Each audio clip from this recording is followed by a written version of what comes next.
Batrida Callega and her children are preparing their rice for market. Their last harvest was successful, and they're selling their surplus. We got more rice than before. Before I was getting 8 bags from 1 acre, and now I can get 30 bags from an acre. Some 7,500 farmers formed a collective in the Kilombero region.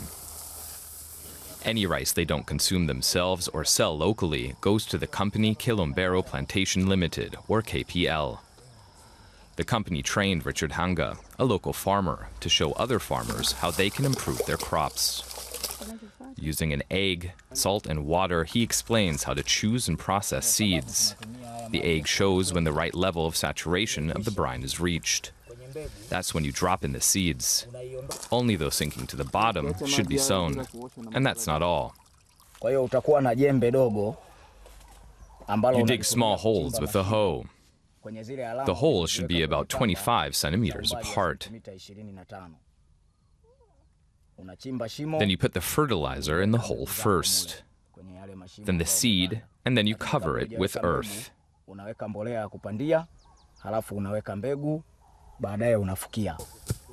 Besides helping the farmers grow more rice, KPL also promises to buy up all of the surplus.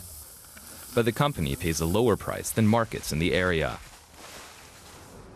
Agronomist Victor Magnon has his doubts about the scheme. He says this kind of agreement still leaves a great deal of room for uncertainty.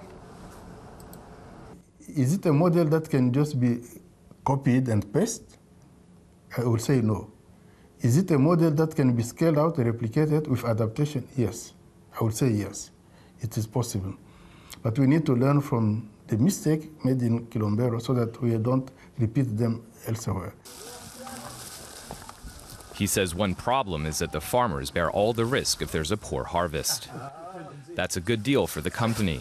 KPL argues that the farmers benefit from knowing that they'll find a buyer for their surplus. But KPL doesn't pay the market price.